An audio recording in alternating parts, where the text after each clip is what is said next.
Good morning sa inyo lahat mga kapatid. As usual, na video call naman tayo ngayon. So at least nagagana pa rin natin ang will of God.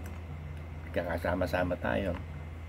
Pag-worship tayo sa Spirit and Truth na ibibigay ng mensahe ang mga prophet at ang mensahe ng Panginoon na ibibigay niya rin sa atin. So well and good pa rin. Kapurihan ng Panginoon. At itong araw na to, ang mensahe ng Panginoon sa atin, we are predestined to be like Jesus Christ. Kasi nung likhain ng Diyos ang lahat ng bagay, kasama ng Ama ang Panginoong Yesus sa tabi niya, pati mga anghel nagpapalakpakan at sisigawan nung nilikhain niya ang lahat ng bagay. At nung likhain na niya ang lahat ng bagay, lumikha siya ng tao, yung masterpiece niya. Ngayon, para malaman niya kung sino ipepredestined niya, binigyan niya ng free will ang lahat ng taong nilikha niya, pati mga anghel. Ngayon, kung mo alam na niya kung sino talaga yung mga anak niya, tinawag niya, hinirang niya, pinili niya, ginawa niyang tapat, at niluwalhati na niya. So, tapos na eh. Tapos na boxing. It is written, it must be done. So, kailangan na lang natin siguraduhin na ang ating pananampalataya ay may katiyakan. Kasi tiyak na yung ginawa ng Diyos eh. Pinare-redestin na niya tayo. Bakit niya nagawa yun? Kasi alam niya ang pasimula at ang wakas eh. He is the Alpha, He is the Omega. Basahin natin ha. Lahat ng pasimula hanggang sa katapusan alam na ng Diyos yun. Kaya sinulat na niya lahat. Tapos na eh. Nakasulat ng lahat. It's written eh. Hinihintay na lang natin yung eksaktong magaganap eh. Basahin natin ang Isaiah 46:9 and 10. Iyong alalahanin mga dating bagay ng una, sapagkat ako'y Diyos at walang iba liban sa akin. Ako ang Diyos at wala nang gaya ko. So wala nang gaya ko. Ang Diyos Ama, ang mag-iisang Diyos Ama na walang pwedeng makagaya, na nagpapahayag ng wakas mula sa pasimula. So hinahayag niya yung wakas mula sa pasimula. At mula ng mga unang panahon na mga bagay na hindi pa nangyayari, na nagsasabi, ang payo ko'y mananayo at gagawin ko ang aking buong kaligayahan. So kung ano ang kalooban ng Diyos, kung ano ang plano ng Diyos, yun ang magaganap. So kung mo alam na niya ang lahat ng bagay at nakilala niya tayo nung una pa, tinawag niya tayo at ginawa niya tayong katulad ng Panginoong Yesus na banal, matuwid, mabuti at puspos ng pagsunod. So malalaman mo kung ikaw yung hinirang eh. Nagiging katulad ka ng Panginoong Yesus, wala ka ng kaligayahan sa buhay na ito kundi ang masunod lang ang kalooban ng Diyos, makasama siya forever and ever. Yun lang. Basahin natin yung Ephesians 1:4.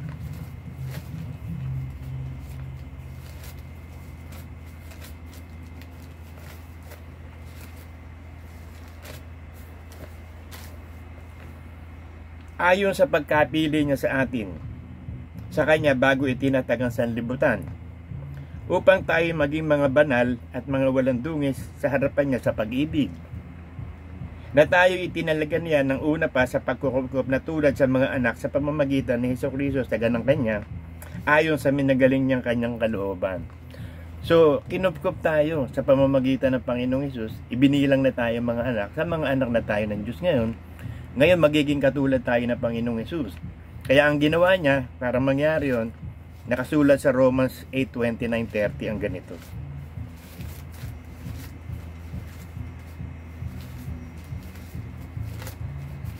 Romans 8:29-30.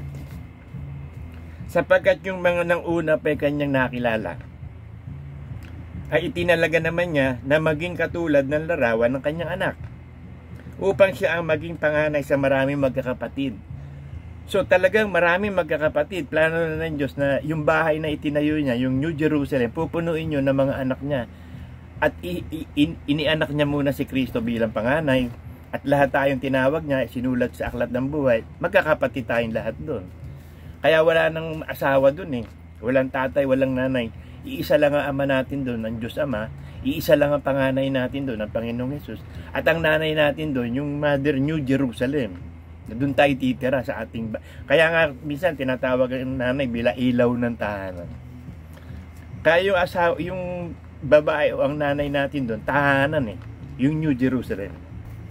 na yung mga itinalagan niya ay kanyang tinawag naman, at ang tinawag naman inaring ganap naman niya, at ang inaring ganap naman niya niluwalhati din naman niya. So niluwalhati din naman niya. So paano tayo ngayon luluwalhati? Kailangan maging overcomer. Sabi sa Revelation 17:14. Para maging overcomer, gagawin tayo matapat. Kasi ang Diyos ang gumagawa ng lahat ng bagay. Siya ang lumikha ng lahat ng bagay. Siya ang gumawa ng lahat ng bagay. Kaya sigurado ang Diyos Alam na niya yung pasimula, alam na niya yung katapusan. Kaya ang gagawin lang natin, maging matatag tayo sa pananampalataya sa pagsunod sa salita ng Diyos. Ito sabi niya makikipagbaka ang ito laban sa kordero, at sila'y dadaagi ng kordero, sapagkat siya'y Panginoon ng Panginoon at hari ng mga kasama niya, ng mga tinawag at mga pinili at tapat na naig din. So ito yung mga overcomers, yung tinawag, yung pinili at yung mga tapat. So kaya ginawa ng Ama yun, para sigurado kaligtasan natin. Kaya sabi sa 1 Corinthians 15:1-2, di ba? Tiyak ang kaligtasan kapag mananatili tayo sa salita ng Diyos, susunod tayo sa kalooban ng Diyos. So yung pananampalataya natin, nasa salita ng Diyos kay Kristo. Ang buhay na ikabubuhay natin ngayon sa pananampalataya sa Panginoong Hesus lang. Na pipiliin natin na maging katulad tayo ng Panginoong Hesus. At ang Panginoong Hesus napaka-masunurin. Sabi niya, lahat ng sinasabi ko, kung paano sinasabi Ama sa akin, kung paano ko sasalitain. Hindi nanggaling sa akin, hindi ako nagsasalita, nanggaling sa akin sarili. So lahat ng ipinasasabi ng Ama, yun ang sinasabi niya. Kaya yung likhain ng lahat ng bagay, kasama ng Ama si Jesus Christ. Basahin natin. Proverbs 8:22.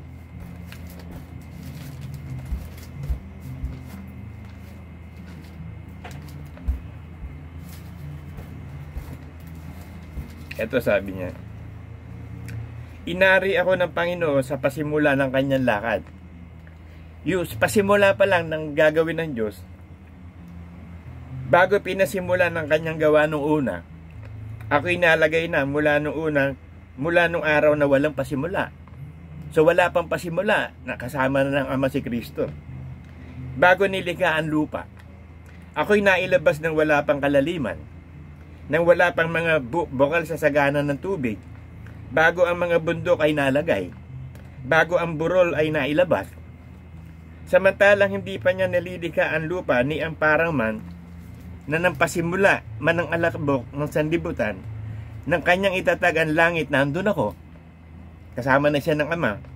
Nang siya'y maglagay ng balantok sa balat ng kalaliman, ng kanyang pagtibayin ang langit sa itaas, nang maging matibay ang bukal ng kalaliman, nang bigyan niya ang dagat ng kanyang hangganan, upang huwag magsalansangin ng tubig ang kanyang utos, nang kanyang taiayos ang patibayan ng lupa. Nasa siping nga niya ako, na gaya ng matalinong manggagawa. So nasa katabi ng Ama, si Jesus Christ, isang matalinong manggagawa. Kaya anong ginagawa nila, ginawa ng Diyos ang lahat ng bagay para kay Kristo at dahil kay Kristo. Na nagagalak na lagi sa harapan niya, at ako ang kanyang ligaya sa araw-araw. Na nagagalak sa kanyang tinatahanang lupa, at ang aking kaaliwan ay sa mga anak ng mga tao. So yun ang creation Alam na ng Diyos ang pasimula hanggang katapusan Kaya nga nagsisigawan ng mga anghel, natutuwa. Sabi sa Job 38:7 yata Teka, tignan natin. Job 38:7.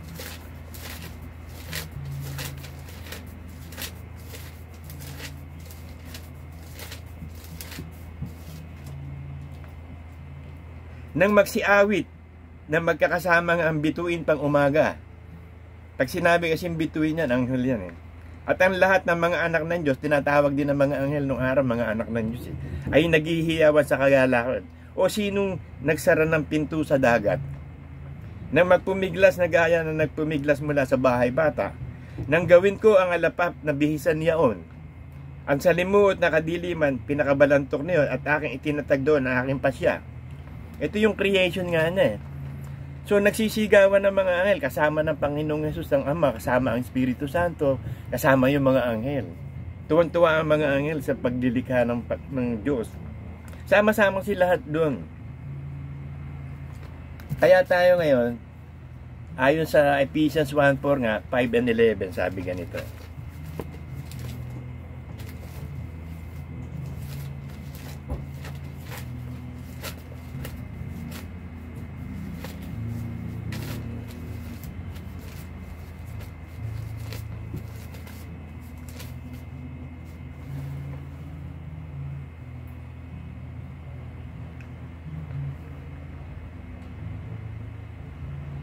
Tayo rin, sabi sa Ephesians 1:11, tayo rin naman sa kanya ginawang mana, na itinalaga naman niya tayo ng una pa ayon sa pasya niyang gumagawa ng lahat ng bagay, ayon sa pasya ng kanyang kalooban.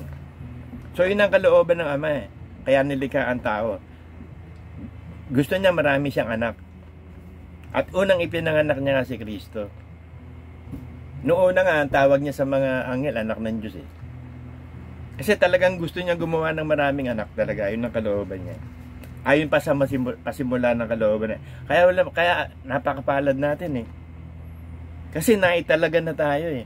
Ngayon pag naitalaga ka na, naligtas ka na ba? Huwag kang magmayabang naman sa sarili mo na. Ligtas na ako, gagawin ko na gusto ko. Hindi. Mananatili ka sa pananampalataya. Para matiyak mo kaligtasan, hindi ka mabura sa aklat ng buhay katulad ni David. Kaya mahal na mahal ng Diyos si David eh. Panginoon, gawan mo po ako ng matuwid na espiritu sa loob ko. Create in me a good spirit,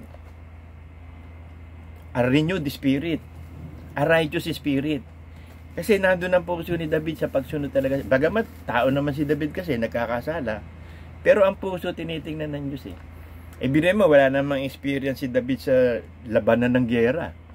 Pero kita mo yung pagtitiwala ni David sa Diyos, di ba? Ang laki-laki nung kalaban niya, di ba? Si Goliath. Pero may mga malaking espada pa, kompleto pa armas pa. Siya hindi, tirador lang eh, sling lang eh.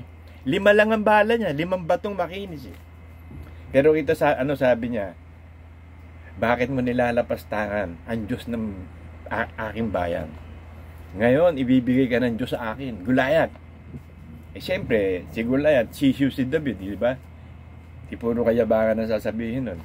Pero kita mo, tinira ng isang tira, bumaon yung bato sa noo eh. Baksak. O yung pinaka-espada ni Goliath, yun ang ginamit ni David, pamputol ng ulo niya. Kasi ganun nung araw eh. Kapag nananalo sa gera, pinuputulan ng ulo, dinidisplay yun eh. O kaya sinasaksak pa nila sa simbat eh.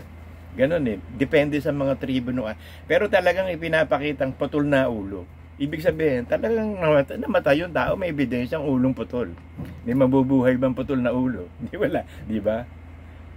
So ganun eh. Ang Diyos talaga kaya mapalad tayo talaga eh. Biruin mo, itinalaga pala tayo. Kung iisipin ko, parang hindi ako tatawagin ng Diyos sa aking buhay ng bata. Hanggang sa nagbinata eh. Nung pala eh, kung mo alam ng Diyos yung puso natin, puso ko, puso natin lahat. Alam na niyan tayo talaga yung susunod sa Kanya. Itinalaga na talaga tayo. Kaya pinili, kaya sabi niya, hindi natin pinili ang Diyos eh. Pinili niya tayo. Kasi bakit? Alam na niya eh. Sa pasimula't katapusan, alam na niya eh. Kaya ayun ang kahalaga ng free will. Kaya siya naglagay ng free will para malaman niya talaga sino yung itatalaga na niya. Kasi yun namang mga pupunta sa impyerno, hindi naman itinalaga yun eh. Talaga lang pinili nila yung kapahamakan. Ang itinalaga ng Diyos, yung mga anak niyang Diyos talaga, yun ang ipipredestine niya. Yung alam niya talagang tumanggap sa Kanya, magpapatuloy at sumasampalataya sa Kanya. Katulad ni Jeremiah. Si Jeremiah ay tinalagang hindi lang isang propeta eh. Ano pa siya? Prophet of many nations eh. Basahin natin yan. Jeremiah 1:5.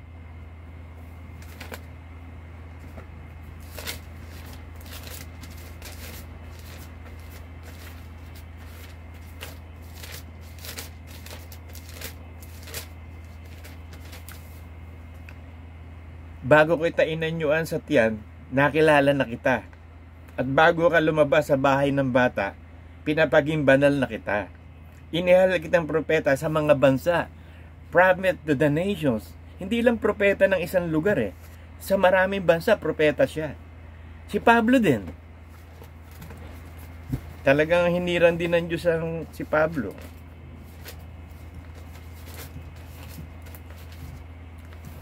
Sa bahay bata pa lang, hinirang na si Pablo. Katulad ni Jeremiah. Si Samuel din, si Samson. Galatians 1:15 yung kay Pablo. Ngunit na magalingin ng Diyos na siyang sa akin nagbuod, buhat pa sa tiyan ng aking ina, ay ako'y tawagin na sa pamamagitan ng kanyang biyaya. Biruin mo, talagang napakatindi ng Diyos. Isipin mo, kasi sa atin, para makabuo ng bata, egg cell, tsaka sperm cell.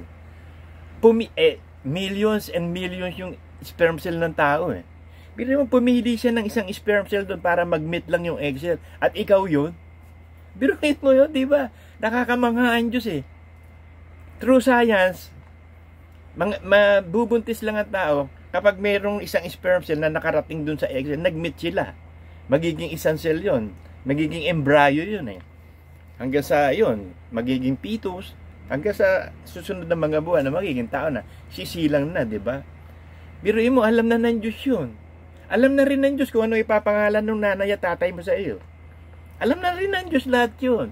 Alam na niya nga yung pasimula hanggang katapusan eh. Biruin mo yun, millions and millions of sperm cell. Tapos yung isang egg cell na yun, on that date, alam din ng Diyos kung kailan ka ipapanganak, anong year, anong araw, anong oras. Magmimit yun, ikaw yun. Si Larry yun. Panukala na ng Diyos yun sa pasimula. Walang makakapigil nun. Ngayon na lang natin nare-realize na tayo pala yun. Ako, ngayon ko na lang nare-realize, napakapalad ko pala. Samantalang yung mga plano ko ng araw talagang papuntang impyerno eh. Bata pa lang, hinubog na ako sa kasamaan. Nung pala pagdating nung magkakaisip ka na talaga, dadatan ka na doon sa maturity date o sa majority age mo, natatawagin ka ng Diyos, ihirangin ka. Sabi sa John 15:16. Kailangan magawa natin to. Itong John 15:16. Ako hindi ninyo hinirang. So hindi natin pinili ang Diyos ha. Ang ibig sabihin ng hinirang, chosen eh. Ako hindi nyo hinirang, ngunit kayo hinirang ko. So alam na nga ng Diyos predestined na eh. Alam na ng Diyos na ikaw yun kaya hinirang ka. At akin kayong inihalal upang kayo magsiyaon at magsipagbunga. So ibig sabihin mabubuhay tayo dito sa lupa, magkakaroon ng bunga. Lahat ng bunga, spiritual fruits lahat. At upang manatili ang inyong upang anumang inyong hingi sa Ama sa aking pangalan, maibigay niya sa inyo. Ang purpose niya talaga, pagpalain tayo. Kaya tayo, sabi niya, Panginoon, hindi kayo ito mga tanggap, hindi kayo humihingi. Humingi nga kayo. Kung hihingi kayo, siguraduhin niyo yung hihingi niyo. Hihingi ba kayo ng manok? Kung manok, bibigyan ka ba naman ng kung ano mga hayop? Kung ano hingin mo, bibigay sa'yo, di ba? Maging specific ka. Kaya sabi sa inyo, humingi kayo ng big time. Maging specific ka. Kasi ako naging specific din ako na ko, Lord. Bigyan mo naman kami ng sasakyan. Sasakyan na magagamit namin kay baby papunta ng ospital. Ang gusto ko, Fortuner. Gusto ko talaga Fortuner. Tapos as time goes by, wala naman dumadating na Fortuner. Sa isip ko, kahit na nga yung ano na lang Pajero na lang na yung mga dating mga model na Pajero, maganda din naman. Kahit gano'n na lang, kahit nga si RB, okay na sa akin. Pero nang dumating at magalingin ng Diyos, yung panahon at oras itinakda niya para makabili kami ng Fortune na nangyari. Kaya hindi ko malubos maisip, pero mo, talaga yung nasa puso ko, isip kong gusto, hindi pa rin na binigay ng Diyos sa akin. So kita ng Diyos ang puso mo kung ano gusto mo talaga Kaya kung hihinga, yun talagang gustong gusto mo. Kung hihingi ka talaga, yung ninanasa ng puso mo. Kasi, delight in the Lord and He will give the desires of your heart. Sabi sa Psalm yan Delight in, paano natin madidelight ang Diyos o madiligayahan ng Diyos? Katulad ng Panginoong Jesus. Ang anak kong kinalulugdan, ano ba ginawa ng Panginoon? Napaka-masunurin niya sa Ama. Sa lahat ng kalooban ng Ama sa Kanya, nagawa niya. Natapos ko na, Ama, consumatum est. Yung ibinigay niyang kalooban sa Panginoong Jesus, nagawa niya lahat yon hanggang sa krus ng Kalbaryo. Ganon din tayo. Hanggang sa krus ng Kalbaryo, sana hindi na tayo dumating doon sa krus ng Kalbaryo. Buhay na lang tayong kunin. Mas maganda. Kaya yun ang prayer natin lagi. Yun ang minimithi ng puso ko na hindi tayo mamamatay. Walang mamamatay sa bishopric ng Palatio. Lahat ng members ng Palatio Church ay ililigtas ng Diyos na buhay. Na hindi mamamatay. Pero yun nga, kailangan magbunga tayo. Kailangan maging katulad tayo ng Panginoon. Magpakabanal-banal tayo. piliin na natin na ang kaligayahan natin pagsunod sa Diyos. Kasi naranasan nyo din naman, dami yung pera, di ba? Konting ligaya, nabigyan ka. Konting ligaya. Naranasan mo na din naman yung lahat ng ginugusto mo, di ba? Nagawa mo naman eh. So, okay na yun. Sundin na lang natin kung ano yung kalooban ng Diyos na lang. To the rest of yung nalalabing panahon natin, para sa Kanya na. Naubos mo na rin naman na maraming panahon, di ba? Sa sarili mo eh. Panahon na ngayon para deny yourself, take up the cross, and follow me. Yun na talaga ang kailangan gawin natin. At yung nalalabing panahon sa atin, ipaglingkod na natin sa Diyos. At ang paglilingkod, pagsunod sa kalooban ng Diyos. Basahin natin ha. Luke 1:74-75. Na ipinagkaloob sa atin na yamang naligtas tayo sa kamay ng ating kaaway, ay paglingkuran natin siya ng walang takot. Sa kabanalan, sa katwiran, sa harapan niya, sa lahat ng ating mga araw. So yung natitirang mga araw natin, ipaglilingkod na the last 40 years ng buhay natin. Katulad ni Moses. Nagawa ni Moses lahat eh. Kasi yung 120 years nung mamatay siya, siya yung ginamit na model ng 120 years lang ang buhay ng tao eh. Yung first 40 years ni Moses, kita mo naman, talagang Prince of Egypt. Ikaw nga maging Prince of Egypt, prinsipe ka. Tagapagmana ng lahat ng kayamanan ng Ehipto. Ano gagawin mo? Magbubuhay prinsipe ka, di ba?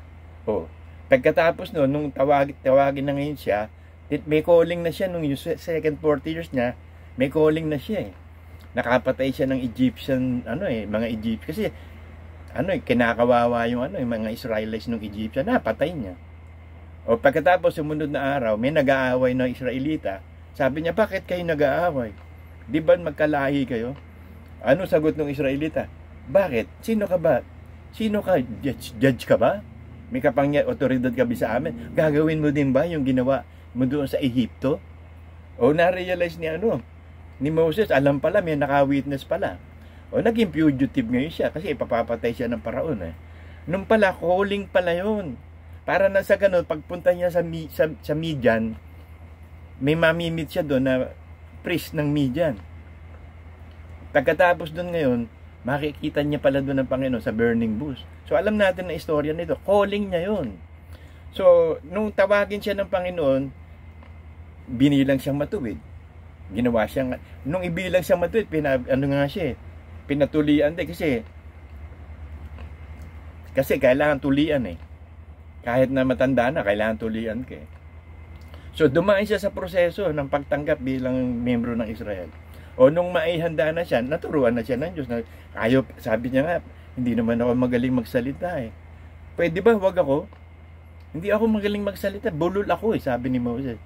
Sabi ng Panginoon sa kanya, sige na nga, si Aaron na, yung kapatid mo na, magsasalubong sa'yo, pupuntahan ka, magkikita kayo. Sige, yun ang gagamitin ko ng tagapagsalita.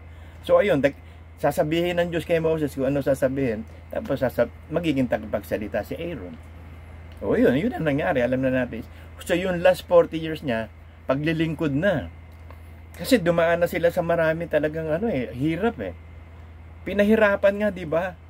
Imbis na gagawa lang ng bricks na may supply ng mga jami. Sila magsusupply pa ng jami, napakahirap nun. O yun ang istorya ni Moses, di ba? Kita na natin ang istorya na yun. Hanggang sa doon, ginamit na siya ng Diyos para iligtas ang Israel. Hanggang sa dumating ang panahon na papasok na sila, binigay na niya ang pamumuno kay Joshua. Ipinamana ni Moses kay Joshua lahat. Nung papasok na sila, ginawa ng Diyos yung spirit niya. Dinala siya doon sa promised land. Ipinakita sa kanya yung promised land.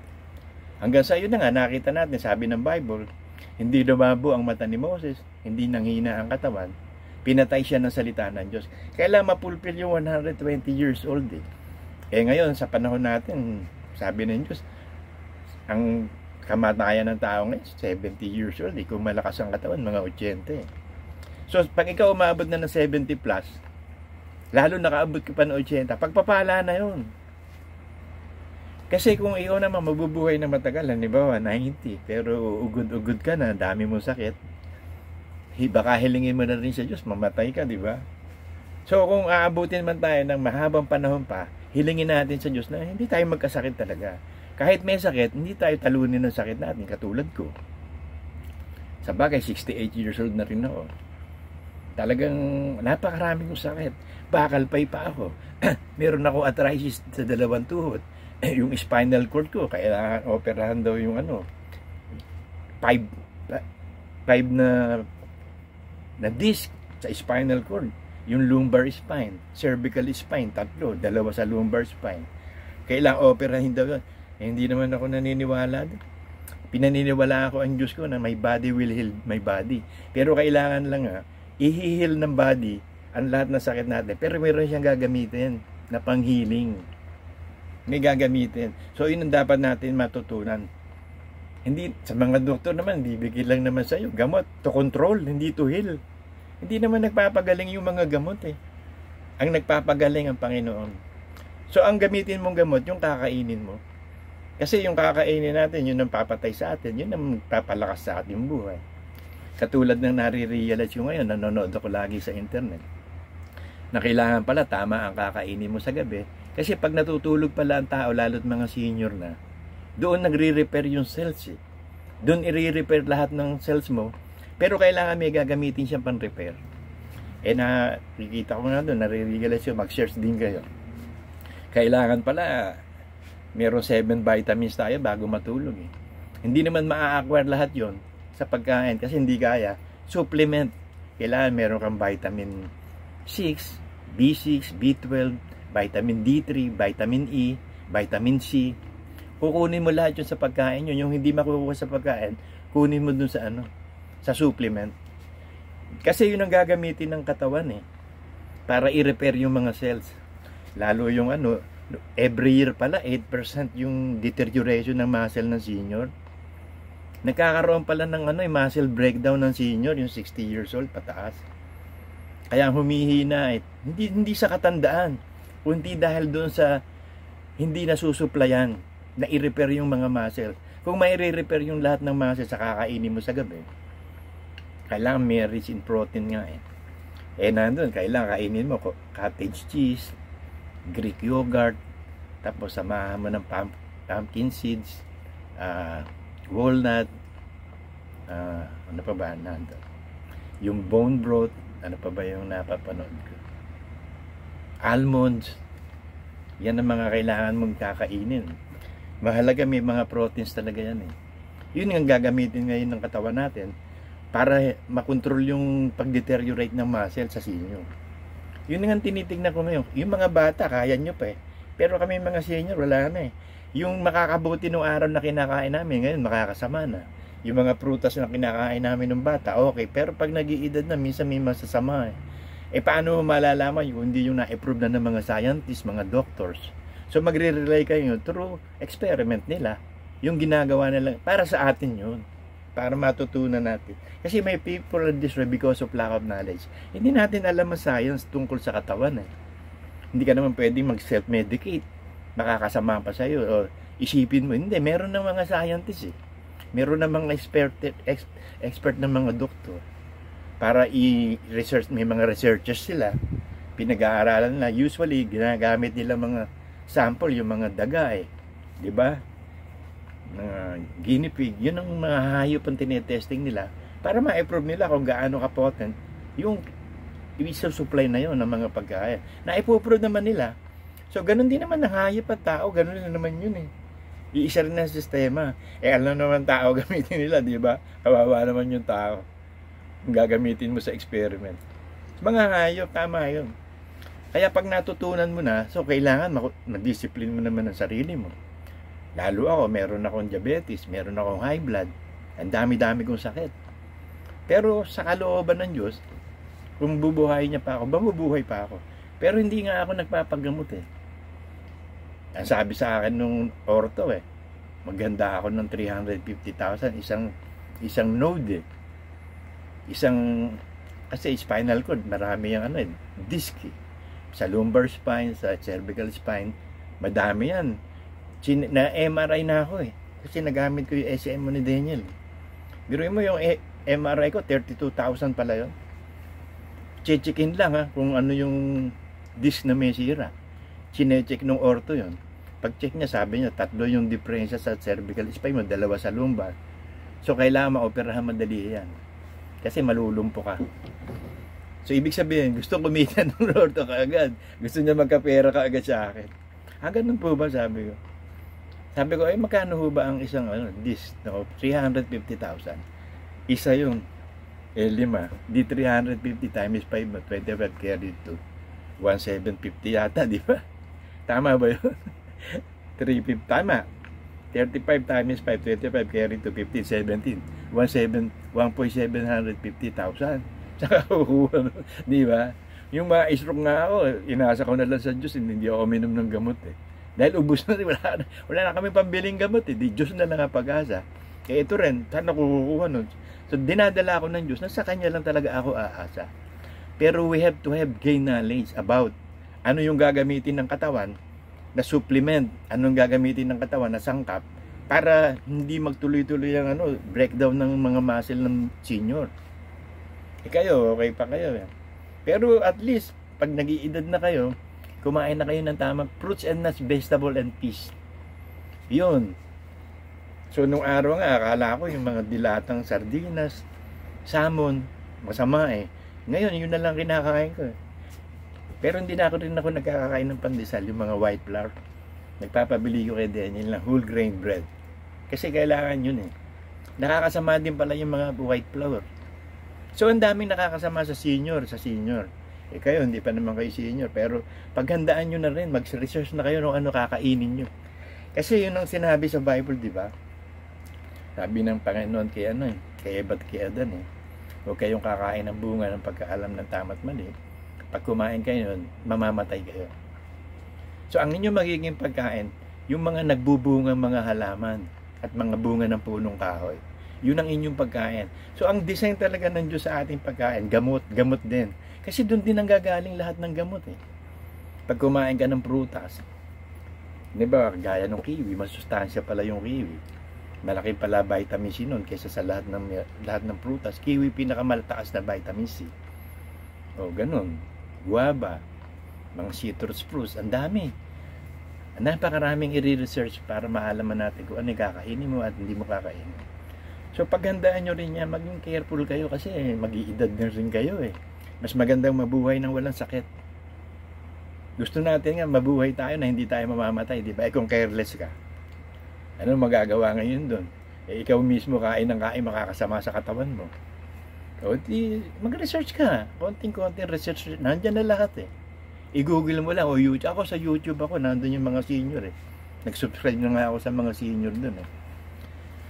Kasi iba yun. Iba yung katawan ng bata ka sa panahon ngayon. Kasi biruin mo, 8% yung breakdown ng every year. 8% yung muscle mo malulusaw. Kung wala palang protein sa gabi na kinain ka, ang mangyayari para makakuha ng amino acids, yung katawan mo, ang kakainin din niya, yung muscle mo, kaya nagbe-breakdown ng muscle. Kung may protein, meron kang cottage cheese, meron kang Greek yogurt, yun ang magtitinding mga protein eh. Meron din sa almonds, meron din sa walnuts, sa pumpkin seeds, tsaka yung mga fish oil, omega 3, mga ganyan. Yung mga dilata, okay din pala. Tsaka yung manok, ang collagen pala nasa hita at saka sa pichu eh. Nandun, okay pala ang manok na karne eh. Yung balat din niya, okay din. Nasarap pa naman ng pritos na di ba? Hanggang maaari nga kung kakayanin mo yung puro inihaw lang kakainin, wag na yung paprito. Kasi kung gagamitin mo, oil pa rin, kahit vegetable oil, canola oil, sana kung olive oil gagamitin mo, okay yun. Kaso, mahal naman yun. Kaya ako nag-aano na ako sa nag-iingat na rin ako kahit medyo mahal. Napapili ko ng pa 250 milligram, 50 liter, gano'n. 250 liters, medyo mura-mura yun. Makakapili ka rin naman ng mga Basta ang kukunin mo lang, yung 100% na olive oil, virgin olive oil. Yun naman husay na gamit pagdating sa oil. Kahit vegetable oil nga, pangit pa rin eh. Ang galing na oil talaga, olive oil. At ang mahuhusay na gawa niya na olive oil sa Israel nang gagaling, saka Italy. So mga kapatid, balik tayo dito sa predestination.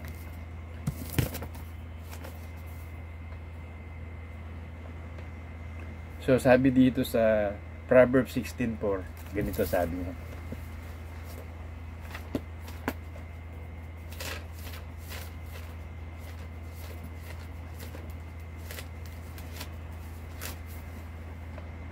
Ginawa ng Panginoon ang bawat bagay ukol sa kanyang sariling wakas. Oo, pati ng masama na ukol sa kaarawan ng kasamaan. So alam na ng Diyos ang pasimula hanggang sa katapusan Basahin uli natin yung Isaiah 46:9-10.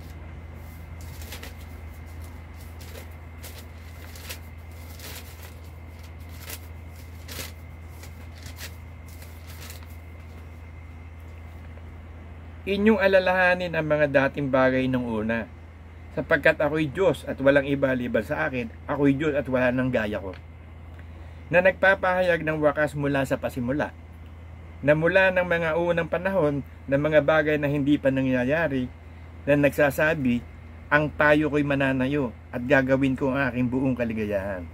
So yung plano ng Diyos sa mananayo, ang plano ng Diyos sa pasimula pa lang, maging katulad na tayo ng Panginoong Hesus, na banal, tayo nilikha para kay Kristo sa mabubuting gawa na una pa ang ating lakaran. So meron ng lalakaran tayo, meron na tayong susundin Hindi na tayo nababatay sa tama't mali Kasi ang mga tao nababatay sa tama't mali. Kasi kumain sila ng bunga ng pag-aalam ng tayo. May sarili na silang kaisipan Kaya pag ang tao nagkaroon ng kaisipan, nagiging Diyos na siya ng sarili niya. Ang hirap ng turuan nun. Matuturuan lang yun, ang Diyos na magtuturo. Kung papayag naman ng palataya. Kasi walang imposible sa Diyos. Kasi yung liko, hindi naman yung kulang, hindi mabibilang. Yung baluktot, hindi maitutuwid yun. Yung patsi-patsi ng leopard, hindi naman mabubura. Yung balat ng Ethiopian, hindi rin mabubura yun. So yung gumagawa ng ubod na sama, makagawa ba ng mabuti? Hindi makakagawa ang tao ng anumang bagay na mabuti, kundi ang Diyos lang. Jeremiah 10:23. Hindi ko nababasahin yung iba, sasabihin ko na lang. Kasi ang hirap bulatatin na ng Bible ko dahil, dikit-dikit sira-siraan So, ganun lang mga kapatid. Mag-ingat tayo na sundin natin lagi ang kalooban ng Diyos. Magbago na tayo ng isip na piliin na natin magpakabanal-banal. Piliin mo na.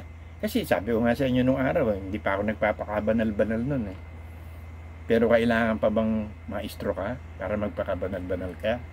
Kailangan bang ma-aksidente ka pa? Kailangan bang paluin ka pa ng Diyos na matinding palo bago ka sumunod? Ngayon na. This is the day of salvation. This is the day that the Lord has made. We shall live today. Mga kapatid, maraming salamat sa Panginoong Hesus. Pagpalain tayo ng Diyos sa lahat ng bagay. In Jesus' name. Amen.